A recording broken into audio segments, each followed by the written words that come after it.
Welcome to the Group Dentistry Now Show, the voice of the DSO industry. Kim Larson and Bill Newman talk to industry leaders about their challenges, successes, and the future of group dentistry. Visit groupdentistrynow.com for more DSO analysis, news, and events. Looking for a job or have a job to fill? Visit joindso.com. We hope you enjoy today's show. And I'd like to welcome everyone to the Group Dentistry Now Show. I'm Bill Newman. Thank you, everybody, for listening in today. We always have great guests, and today's podcast is certainly, we have three of them, all from Dental Care Alliance here. So we're going to talk to David Pegg, who is the Chief Development Officer. And a lot of you may have seen him at one of the many DSO meetings when we used to have live meetings, and they're coming back soon. So David, welcome to the Group Dentistry Now Show. Glad to have you here on the podcast today. Thanks, Bill. We also have James Nick, and James Nick is the Chief Revenue Officer of Dental Care Alliance. James, thanks for being here. Thanks, Bill. Good to be here. And last but not least, we have Grady Wilson, who is the Vice President of Development for Dental Care Alliance. Thanks, Grady, for being here today. Thanks, Bill. It's tough to follow those two guys, but happy to be here. There you go. Well, let's talk a little bit about, and you know what, let's talk a little bit about what I know about Dental Care Alliance, and then you all can fill in the blanks. And then I'd love you to do a brief introduction about your backgrounds, what your role is at Dental Care Alliance, and then also, any experience you've had, whether it's in the DSO space or outside the industry. But DCA was founded in 1991. That's Dental Care Alliance. 330 practices and growing that are supported. Close to 100 brands that are supported under the. So there's 330 practices. There are close to 100 brands there, and then you're in 20 states right now. Correct? That's right. That sounds good. So David, I'll let you start things off. You're the Chief Development Officer at Dental Care Alliance. So talk a little bit about what your role is there, and then also a little bit on your background. Sure. So again, thanks for having me, Bill. I'm, as you mentioned, I'm the Chief Development Officer, and really what that translates into succinctly is myself and Grady and our team more broadly is responsible for really perpetuating what has been built over the last 30 years, which is a best-in-class network of doctors and practices and their teams that are a extension of the mission and vision and values that we look to promulgate every day. So practice first, patient first, very much oriented on providing great quality clinical care as well as a first-class patient experience. Prior to DCA, I was a healthcare private equity partner focused on doctor-led businesses, so multi-site healthcare retail. And what always resonated with me was, as it relates to practice management companies, was if you can clearly articulate your value proposition to the doctor and their teams, you can deliver on that value proposition to the doctors and their teams. And you're partnering with practices and providers that want to grow, that want to pull those resources into their practice and unlock untapped growth. And they are very much well respected in their community, and they've got brand recognition and reputation that are consistent with what I mentioned before, which is quality clinical care and patient experience.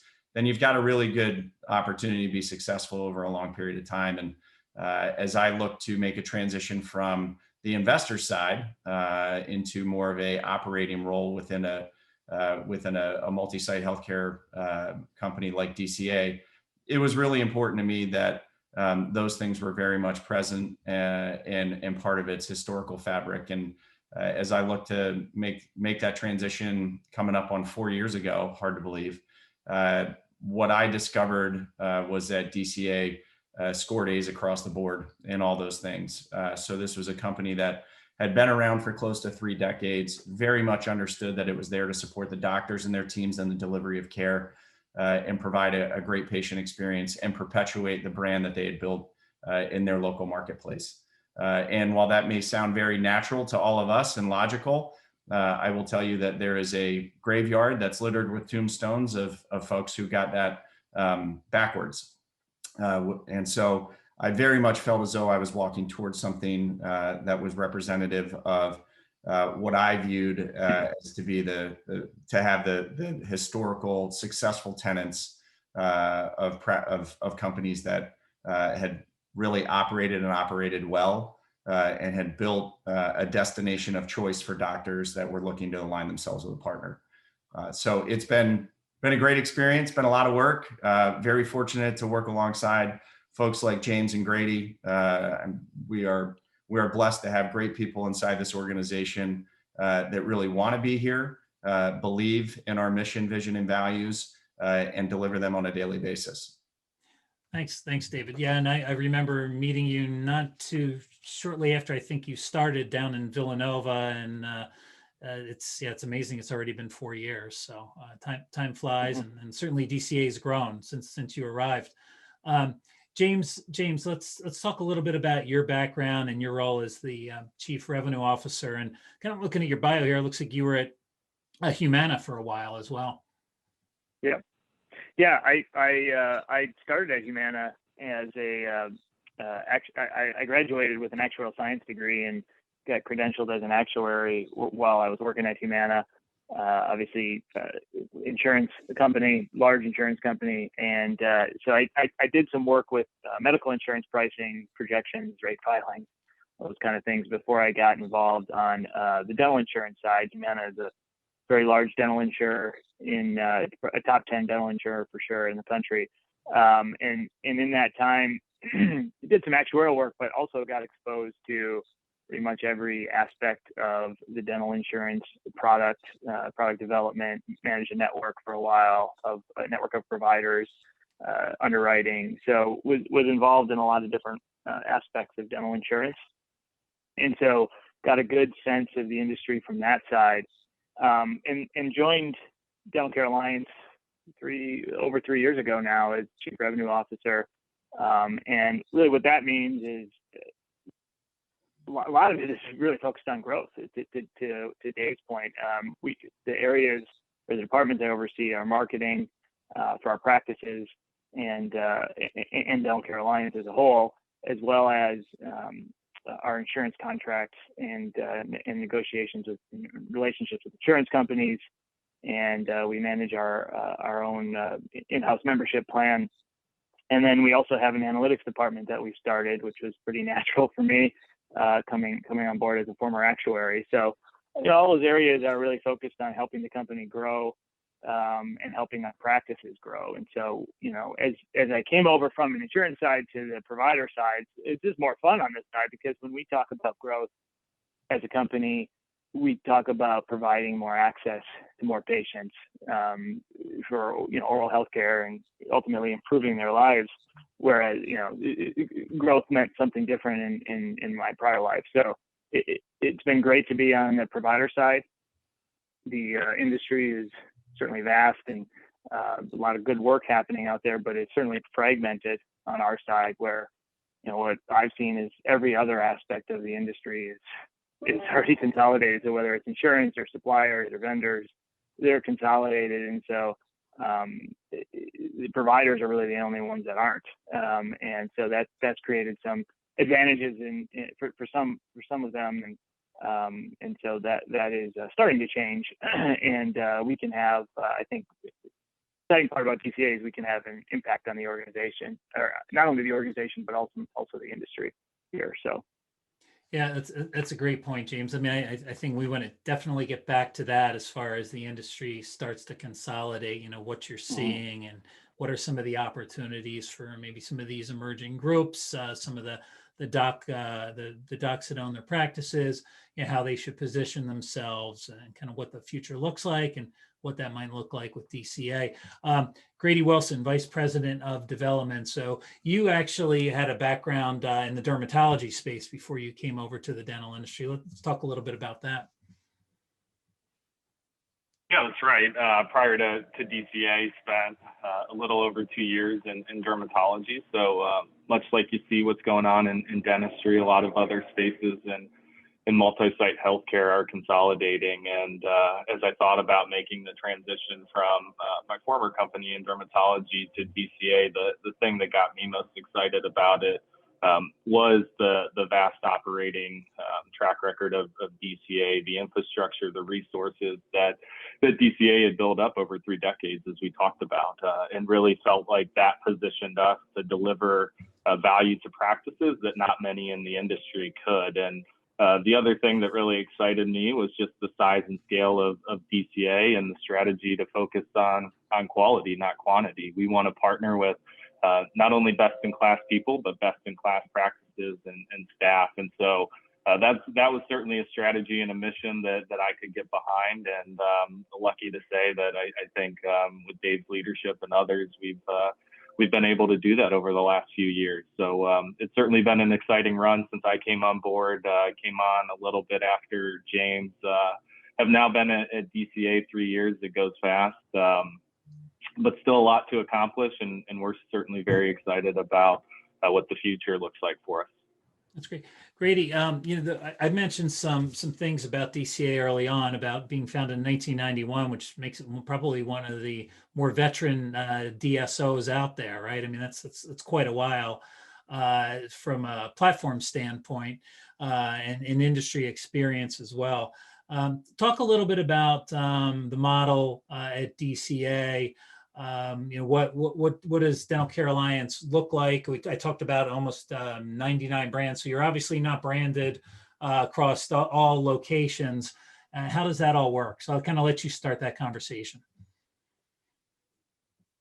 Yeah, great question, Bill. So for us, we've always had the lens that dentistry is a local business. It's about the brands, the reputations that our partner doctors have created in their communities. And what we want to do is be there to support them and help grow that brand throughout their existing communities, but potentially new communities as well. And certainly with James and his team, that's something that we can deliver on. And so I would say the organization has certainly evolved into where we are today. We are a partnership model where our doctors retain ownership at the local level. That's important to us because we want our incentives to be aligned with our partners. We want to know that as we help plug in and unlock growth for our partners, that we both benefit from that. And so that hasn't always been the case or the model at DCA, but it's something that we've transitioned to over the last handful of years. I would say the organization I would also characterize as,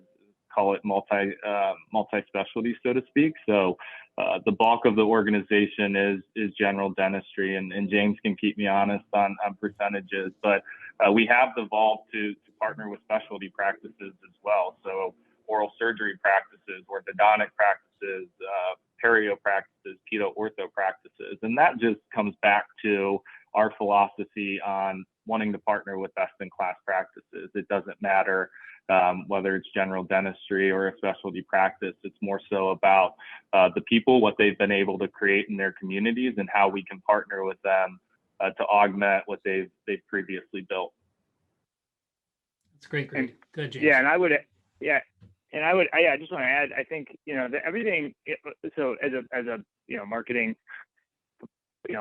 person a little bit, I like to talk somewhat in taglines, and ours, is everything's centered around the concept of an ally. So, we're Dental Care Alliance. You get an ally when you partner with Dental Care Alliance. We like to say, go further with an ally as our sort of a tagline, and I think that rings true for us. And we just believe we can support the growth for practices, and we do that in a way that's kind of collaborative and by listening to them and partnering. So they get an ally, we get an ally, and that's how we see our partnerships with affiliates. Thanks, James. Yeah, that kind of leads into one of the first questions that I really wanted to ask is, if you're a clinician, you've got a practice, maybe you've got 3 or 4 practices, right? And you're considering partnering with a DSO. There's never been more options, but it's also, it can become pretty difficult to discern, what the best opportunity is, because every DSO is different. I think, there's some out there that do a better job of explaining what they do. Others don't. And and most of these clinicians are in the mouth, right? They're doing the day to day. They're not necessarily concerned about the different models.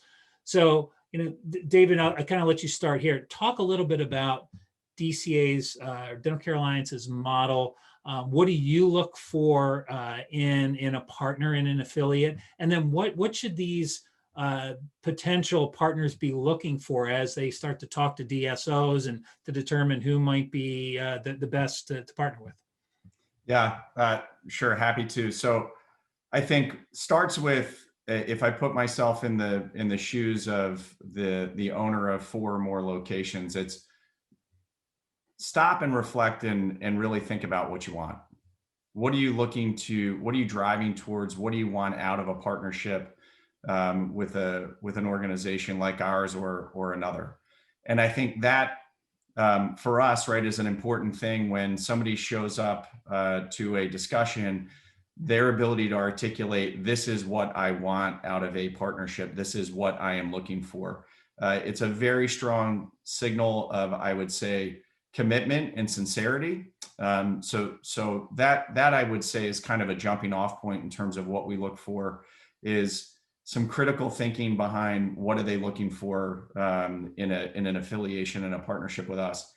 Alternatively, or conversely, what are we looking for? And I unpacked a little bit about it in the opening remarks, but it really revolves around somebody who has done their homework, understands what their options are, knows what's important to them, and very much feels as though when they've made their selection, right, that they're walking towards something.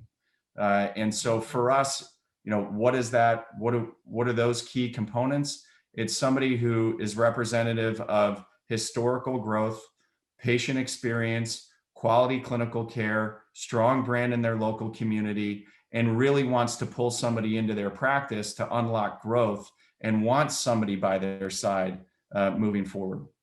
I think those are all key things for us as we sit down and have the first and second conversations with folks.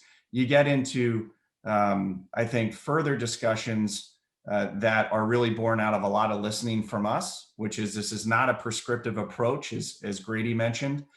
Practices, right? If you've seen one, you've seen one. They're kind of like snowflakes. And so really spending a lot of time on our end, listening to what they see as the opportunities, right? They've lived and breathed their practice for years, if not decades. And more often than not, they've reached a point in time where they know what the opportunities are. They know where they can go, but they lack the bandwidth, right? The capital, perhaps the overall operating acumen to really execute. And so for us, spending a lot of time to unpack what are the opportunities, i.e. listening, and then how do we thoughtfully and carefully plug in as an organization, as a partner, to help unlock those growth opportunities. I think that for us, right, is really important. And this sense of this is not a moment where they feel as though they're selling the practice, but they're gaining a partner. And so this is almost the jumping off point, if you will, for their practice 2.0 for the next 5, 10, 15 years. And that resonates, or that ultimately manifests itself rather in the concept of shared ownership, as Grady mentioned, right, where they continue to remain a owner in the practice.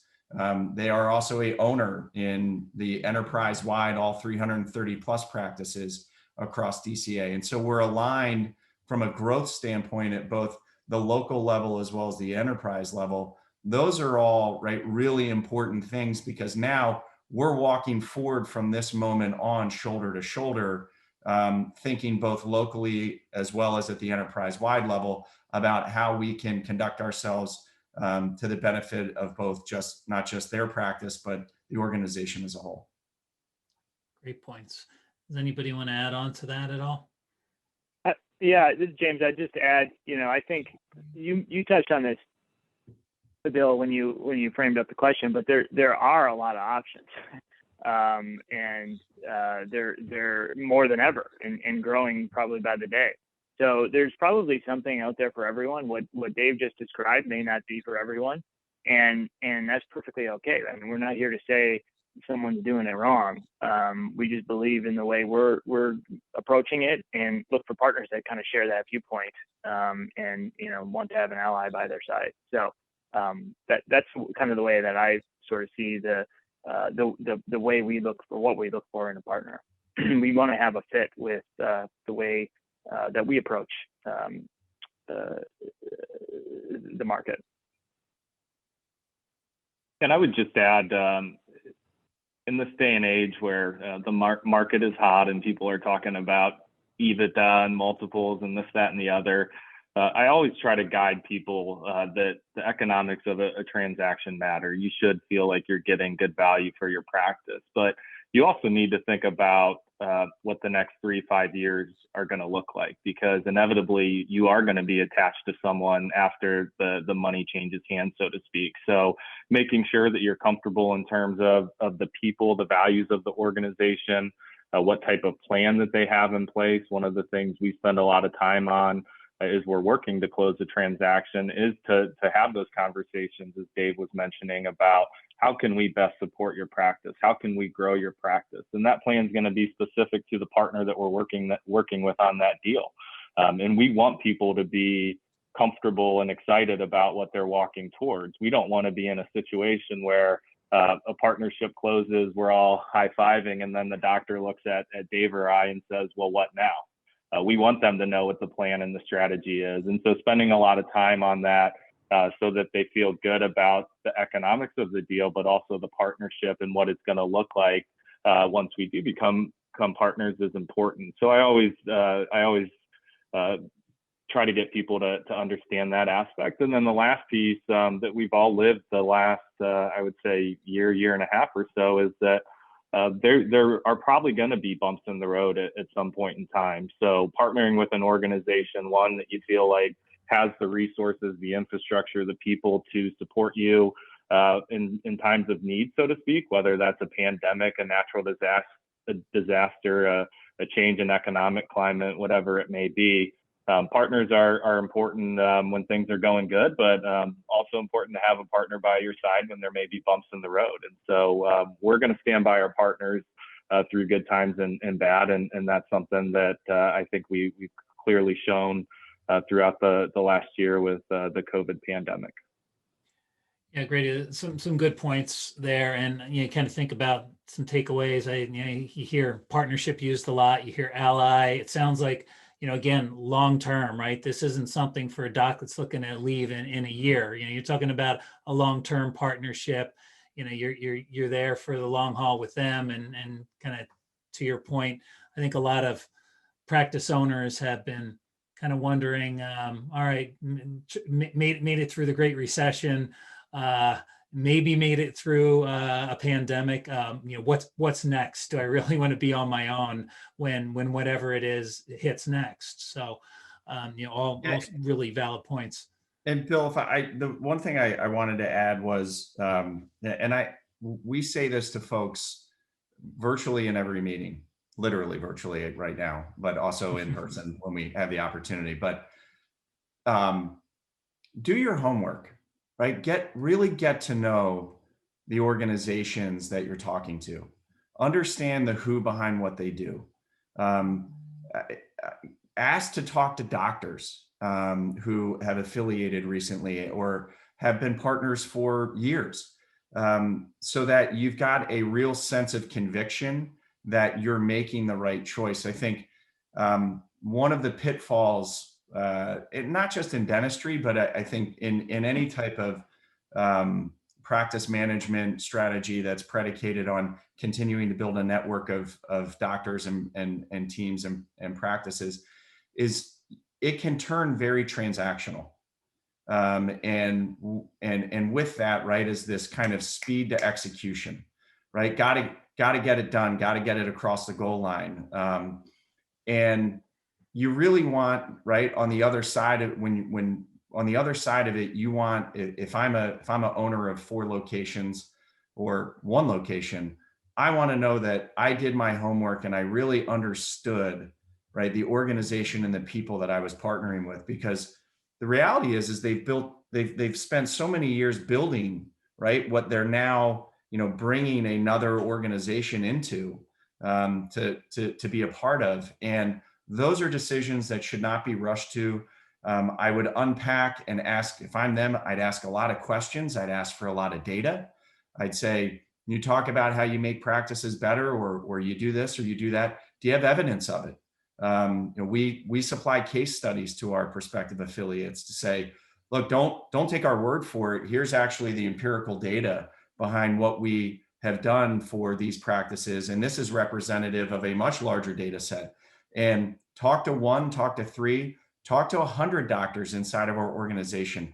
We're not going to be on the phone, right? Ask any questions that you want, and don't be bashful about asking those questions, because we're not going to be bashful about asking, every question that we need to ask towards you. And I think when you get that dynamic present, again, whether, to James's point, whether it's us or another organization, then I think that's really where the conviction and the confidence of having made the right selection and the partner that you're going to be adjoined to for the next 5, 10, 15 years, I think that's where a lot of the power of the partnership gets unlocked. So let me ask this question. Maybe I'll ask James this. He could start this off. So let's talk. What does the partnership look like on the other side? So they say, well, the DCA is my partner. So what happens after the paperwork's signed? Can you talk a little bit about that? What changes? What doesn't change? We might not have enough time for all that, but just a little bit of an overview. He gets all the fun stuff, right? It's after Grady and I do all the hard work. He gets all the fun stuff of talking about how we can unlock revenue and grow. And yeah, it's everyone likes to talk about growth. Yes. I suppose that's true. And Bill, I would say it starts before the papers are signed. That's our goal, is to start listening to the prospective affiliate at that point, and understand what they see as opportunities for their practice. Again, we're going to be focused on growth or creating value for the practice, and so we want to do that with them. This isn't a prescriptive approach. Now, certainly things will change for the practice. I think this is not just a sign the papers and we'll see you once a year or something along those lines. Certainly things are going to change. We are an organization that tries to leverage our strengths collectively, but we try to do that in a way that's unique to each affiliation. And so crafting a value creation plan with the prospective affiliate prior to a transaction closing is really important to us. And generally those things focus around, again, the opportunity. So is there an opportunity to add another provider to their practice or their group of practices? Is there an opportunity to fill the schedules more? Perhaps that's one of the opportunities, and we can engage a little bit more in-depth marketing plan for that affiliation. So those are we could talk a lot about it, and I'm sure Dave and Grady could add some to this, but I mean, those are the highlights that I would focus on, and we do a lot of that with data, which I can maybe talk about in a little bit. And analytics, we really believe that's a key to our success. So, but Dave and Grady, anything you guys want to add before I go there? Yeah, sure. Well, first, I'd say you're never going to hear Dave or I sit across from a doc and tell them nothing's going to change in an affiliation. There will be some things administratively that are going to change. Now, we try to make those as benign as possible, things like payroll and benefits and accounting and finance. And then to James' point, we really try to get more targeted and specific to the practice and the opportunity. The support plan and growth plan we put in place for an oral surgery practice in Georgia is going to be different than a general dentistry practice that we may be partnering with in Florida. And so that's where our motto, and coming back to what we talked about earlier, Bill, where we're focused on quality, not quantity, so we can truly deliver to our partners the value proposition that we articulate when we're meeting with them up front is important. Now, the flip side of that is that when we partner with a practice, we're partnering with them because they've been successful, because they've built a great culture, because they provide great quality care and have a good patient experience. Those are the sort of things that we're keenly focused on keeping intact when we do partner with a practice. We want their culture to stay intact. We want them to continue to practice dentistry the way that they have. What we want to do is take the infrastructure and resources that we have, and as we talked about, put that plan in place. And so it's specific and it's nuanced to every opportunity that we have. I think it can take a little bit more work than just having a cookie cutter approach, but because that our affiliations perform very, very strongly when they do partner with us, and it lends credence to our tagline of stronger together. Practices are better with us than without us. And to Dave's point, that's not just hollow air. We've got the data, we've got the case studies to support that. So when we show a practice, an oral surgery practice, an opportunity that we partnered with a couple of years ago, and they're up 20+% in terms of EBITDA growth in the first couple of years, people raise their eyes and say, wow, that's pretty impressive. Now, how'd you do that? And then we can show them the case study of boom, boom, boom. These are the things, these are the levers that we pull that we're able to unlock growth for the practice. And people get excited about that, and they benefit from that through the retained ownership in the practice. So it's all about making sure that we're rowing in the right direction, that we're communicating and collaborative throughout these processes, and we're getting the right people internally at DCA engaged so that we can unlock value and deliver what we promise. Dave, what else would you add? I think you guys hit on it all. Well said. So before you touch on, James, before you touch on the analytics side of things, I'm kind of curious too. I mean, one of the biggest struggles, especially over COVID, is recruiting. Hygiene, clinicians. Talk a little bit about how DCA can help out some of these newer affiliates with recruitment. It's got to be one of the key issues today. Yeah, I can take that, or at least start. And so obviously we have 330 practices. We hire a lot of people. I mean, that's a core competency of our company for sure, and likely a lot of DSOs. But recruiting and talent management just has to be a core competency, and something that they just don't at a single practice or a group of practices. Much more difficult because you don't have that infrastructure. So we've got a talent team that has people focused on specialists, for example. We've got people focused on college programs, people focused on hygienists, and then people focused on doctors. So we really can run the gamut and have people specialized in these areas for the specific positions that we're looking for. And we were able to, and I won't get into too many specifics yet, but that we were able to identify opportunities really fast coming out of COVID. And we're able to open positions, new positions that we hadn't had before for more providers, more dental assistants, to capture some of that demand that we saw out there really early on. And so we've been able to get ahead of the curve, I think, on that in that regard, and start hiring really, really fast. And not because we were losing people, because we wanted to add more capacity to the overall system. And so that's allowed us to grow. I mean, we've had really nice growth as a company since the third quarter of 2020. And so that has continued and actually accelerated through the first part of 2021 here. So recruiting is a major competency, a core competency of us, and we do a lot of it. So we've refined that over time. Great.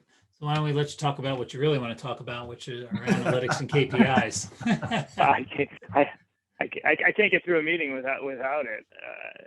But Yeah, so I think that's how we can that's how we can identify and generate insights for the practices, and we couple that obviously with the experience and the people in the practices. So it's not a one-way direction, but the general goal of the analytics department is to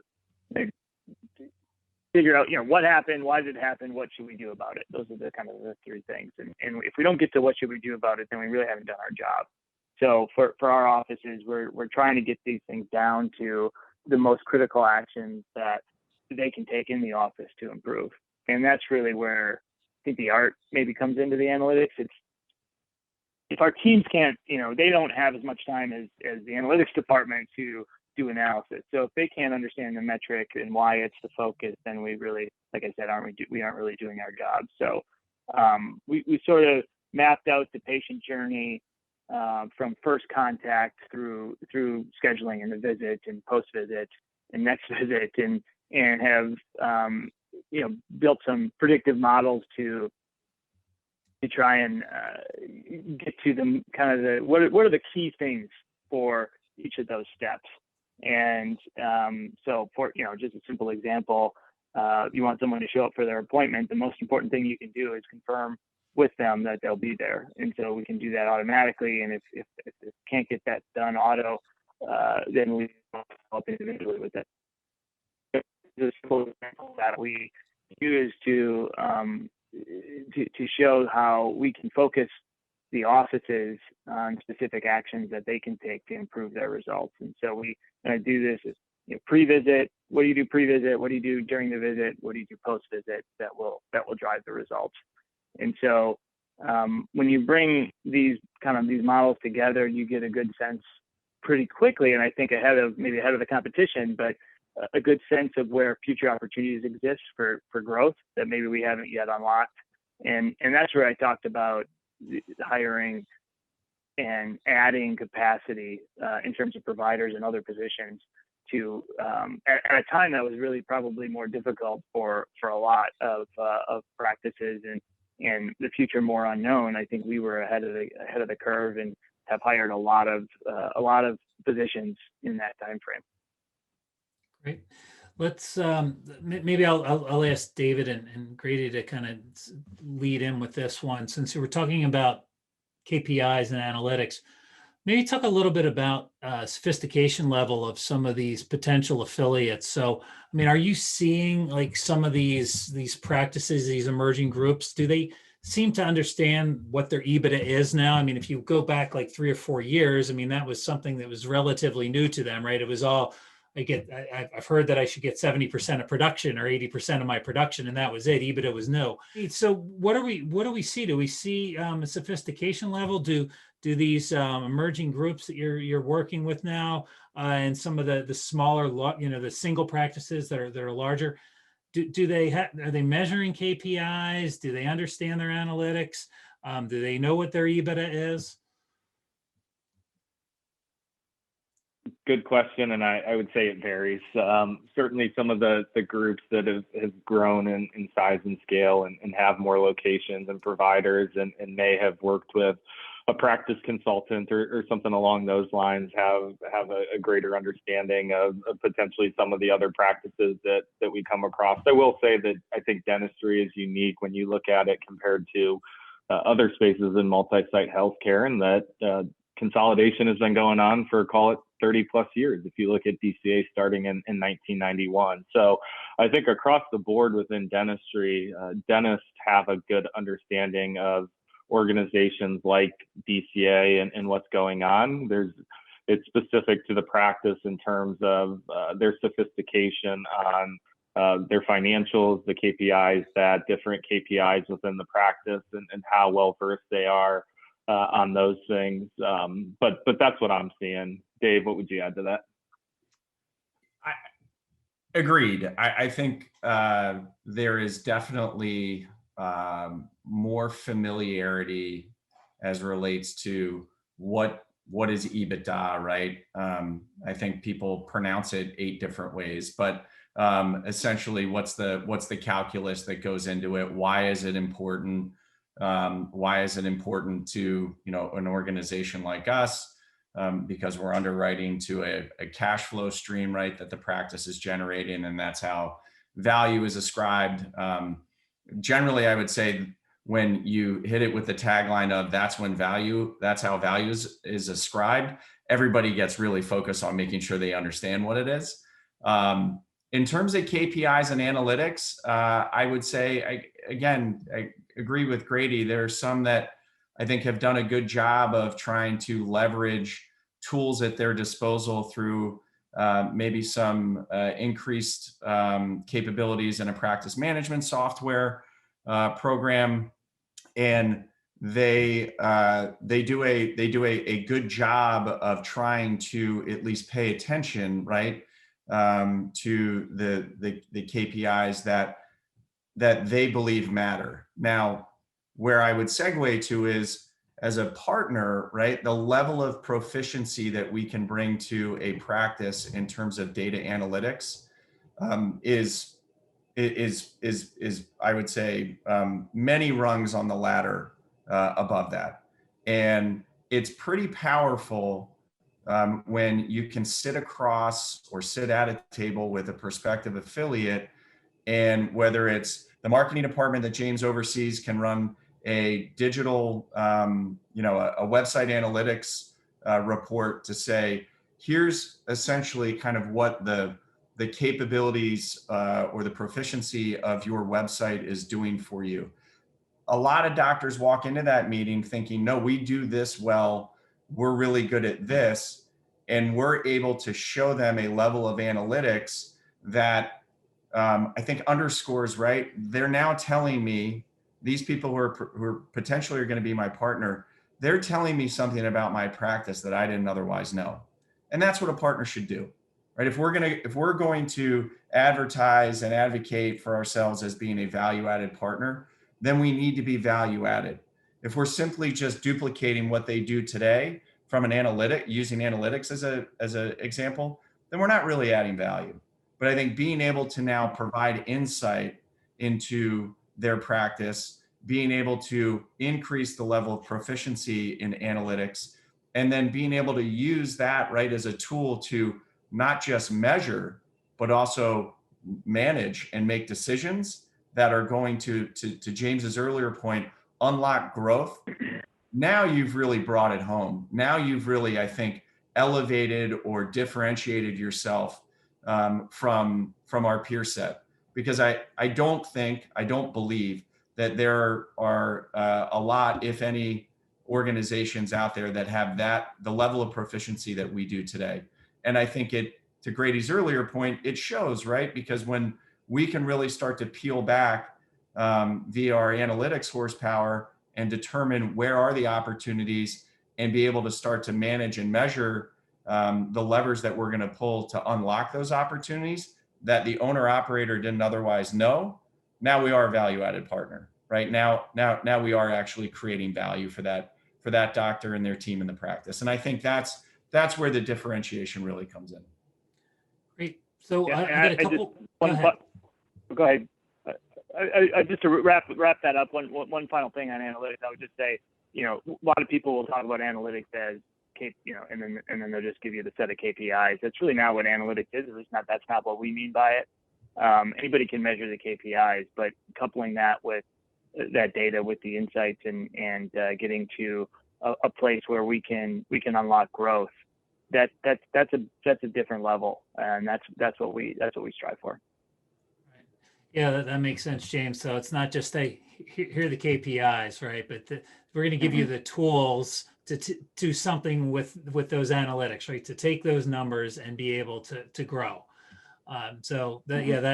Great point. Let's talk a little bit. I get two final questions here. As far as being able to, what is DCA doing really to help these affiliates deliver quality patient care? So we talk about growth, we talk about all those types of things. Let's talk about patient care. Let's talk about being able to deliver that in the best way possible. And then also just, again, if you any final thoughts on the partnership, what that means Any examples on, long-term partnerships with some of the affiliates would be great. I'm happy to kick us off briefly, and then I'll pass the baton to these guys. But the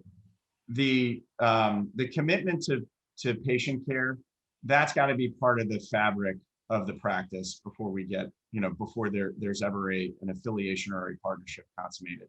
I refer to that as table stakes. And so the responsibility is on us, right? Just as I had mentioned before about a prospective affiliate needs to get to know the organization that they're going to bring in and partner with. The responsibility is on us to really make sure that we are unpacking and understanding the historic evidence of high quality clinical care in a practice. And we get to that a number of different ways. We look at patient reviews, and we look at just the overall sentiment and engagement of the staff inside the practice. We look at chart reviews and things like that.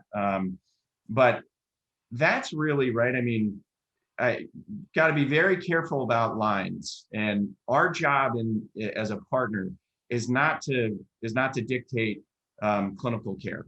Our responsibility and our role as a partner is to support the delivery of care. And so we spend a lot of time doing a lot of diligence on understanding what's the historical pattern of care that's been provided, and make sure that that's consistent with our level of commitment to clinical care across all of our practices at DCA.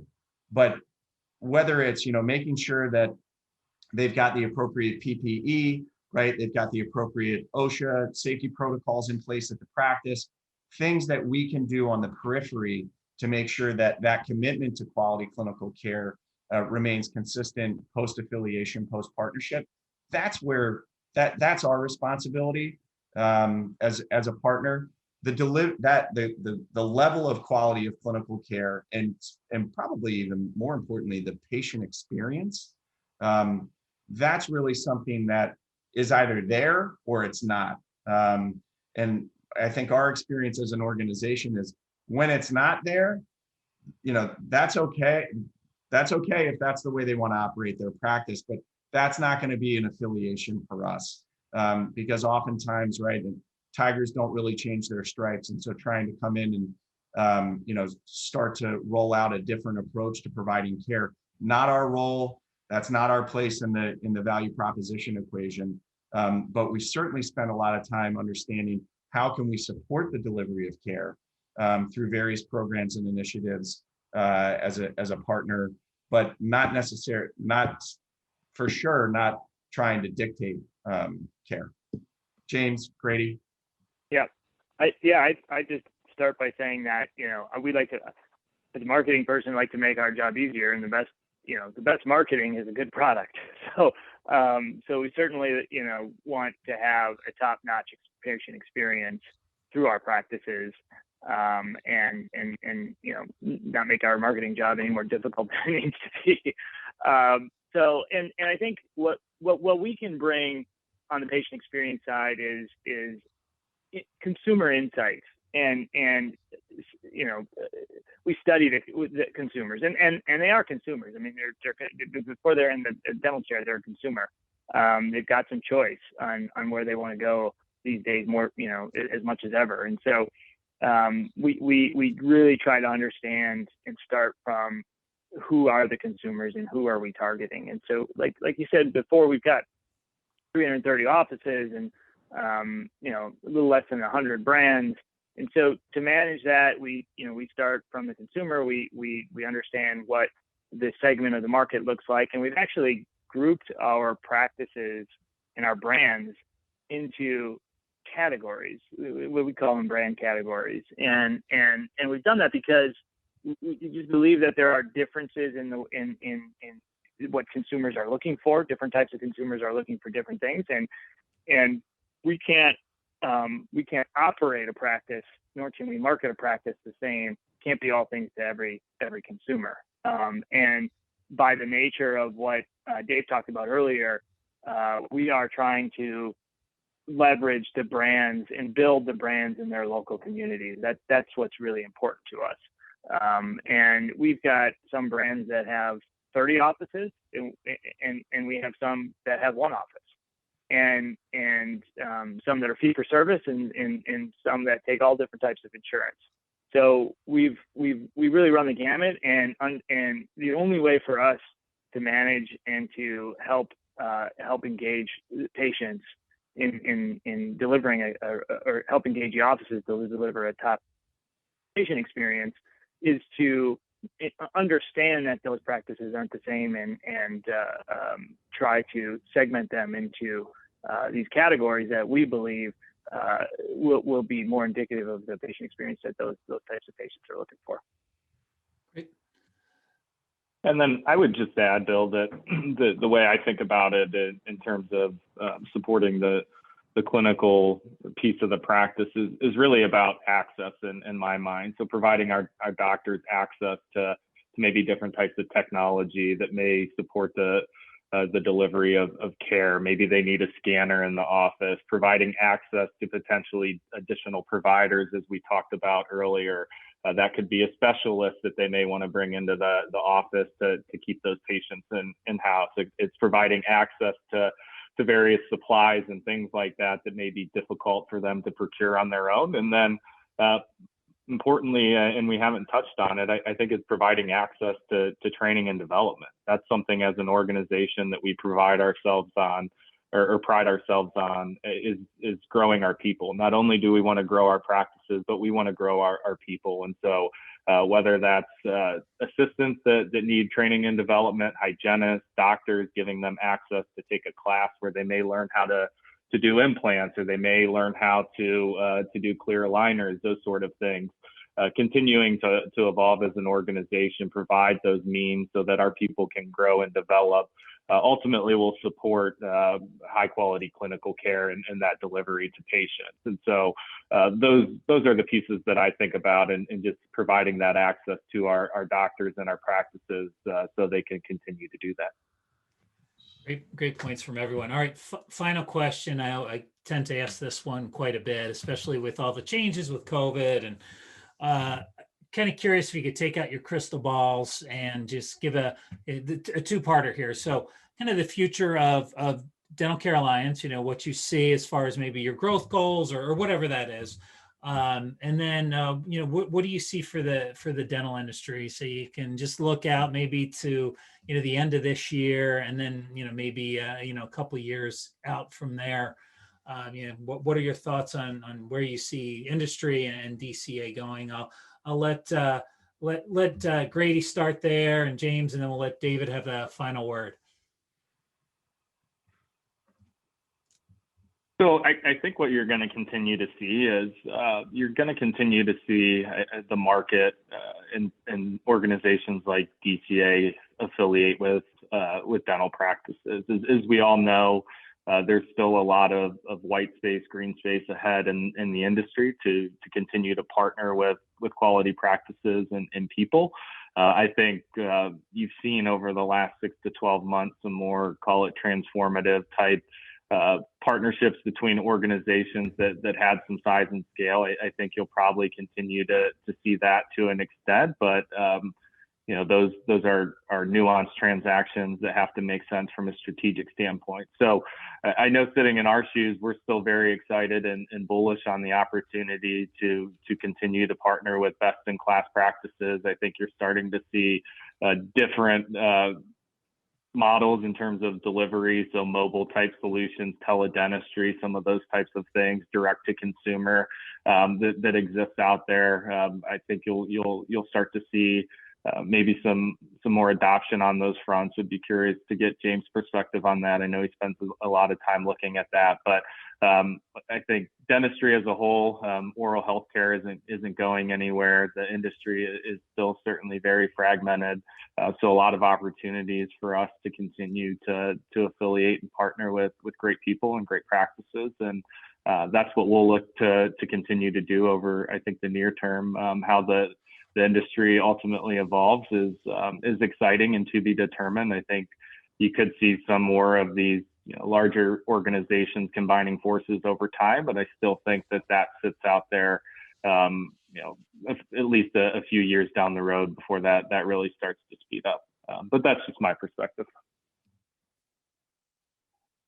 Yeah, and this is James. I can go next. So I think the consolidation point Grady made is I think I hate to say a lot, but I think as much of a agreement in the industry as we're going to get is that consolidation is going to continue. And I think what is important about that is, it'll continue in a way where these organizations can have more of an impact on the industry, where it won't be as fragmented as it was in the past. And so the participants in the market who have maybe been able to take advantage aren't going to have as much of a ability to do that. And the major players will be able to move the market and the industry forward, which I think should be a good thing. In terms of technology, I think you could say technology adoption as a trend to watch probably for 30 years in a row. I think now it's what types of technology, and the one I think that's caught our attention, I think probably the more so than others, is AI. And AI for imaging is probably maybe one of the key ones. I think every vendor solicitation I get now says something about AI in either the subject or the first sentence of their email. And so everybody claims to be using AI. But I think when you can do that, when you can layer that on imaging, and when you do it in a way that that complements what the provider is doing, what the doctor is doing, then we're talking about a multiplier, because you can have the ability to have an unbiased, almost like a real-time second opinion, and that will be big for the patient experience.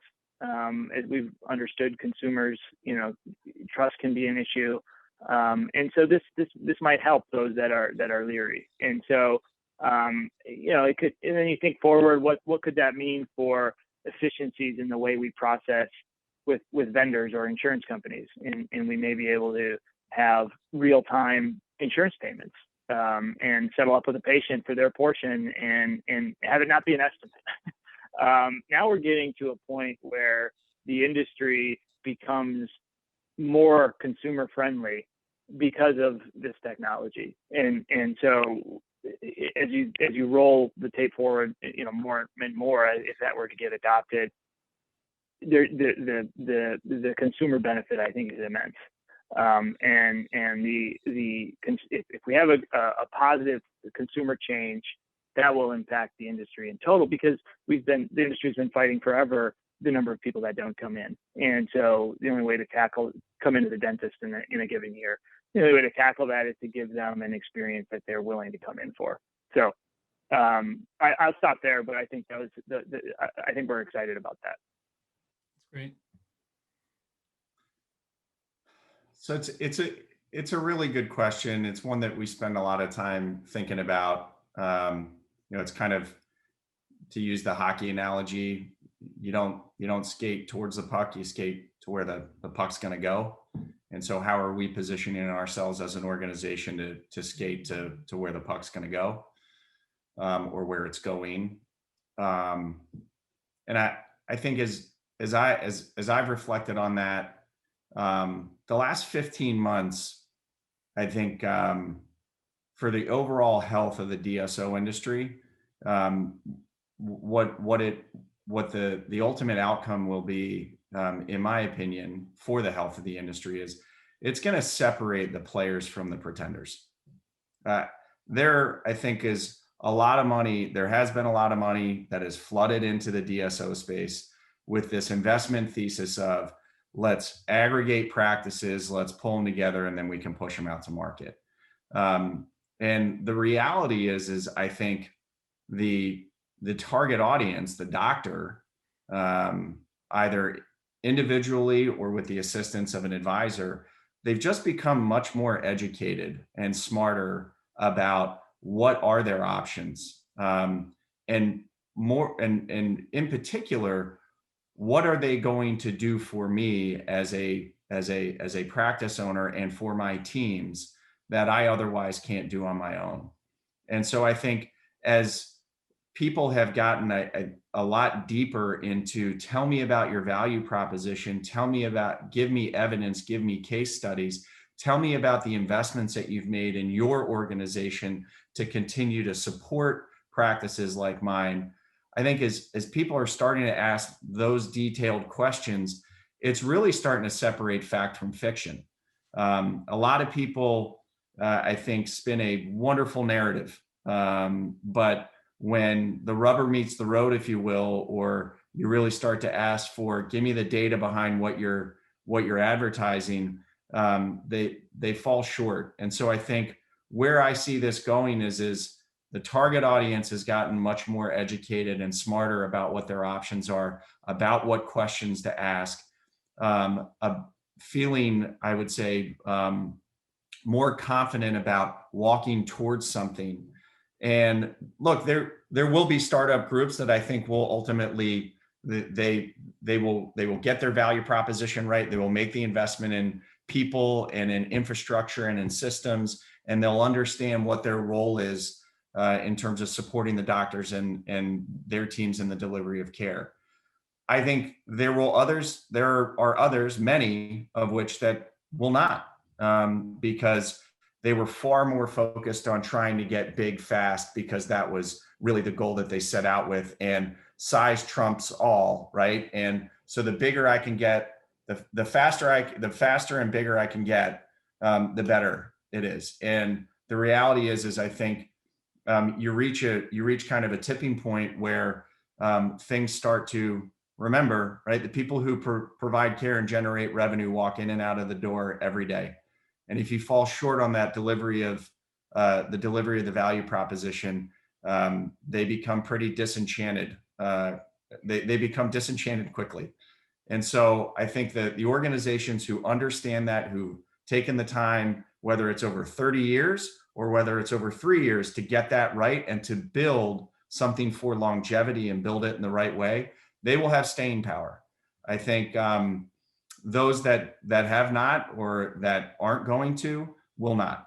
And I think there'll be a little bit of a culling, right, of the herd, if you will, in terms of the number of DSOs, successful DSOs. And I'm intrigued and interested to see what that universe, what that population set looks like 3 years from now relative to what it looks like today. Because this is a tremendous industry. I mean, tremendous. And there's the opportunity to do well by doing good. And I think if you build it in the right way, you really have the opportunity to learn from others' mistakes, right? And to build something that's got longevity. If you don't pay attention to that, then I think your lifetime is short-lived. It's a great way to end things. So got a ton of great information here, guys. So like to thank, first off, our audience. Appreciate everybody listening in today on the Group Dentistry Now show. Like to thank David Pegg, James Nick, and Grady Wilson for taking time out of their busy schedules to talk to us today, educate us on not just DCA, but on some different opportunities with DSOs. What should clinicians that own practices be thinking of when they're looking to partner with a DSO? And until next time, guys, I really appreciate it. And again, thanks to the audience. So any final words, or should we end it on that? Thanks for the opportunity, Bill. Thanks, David. Thanks, Grady. Thank you, James. Until next time, I'm Bill Newman. Thanks for listening to the Group Dentistry Now show. The Group Dentistry Now show has listeners across North and South America, Europe, Asia, and Australia. If you like our show, subscribe today, and please tell your colleagues about us.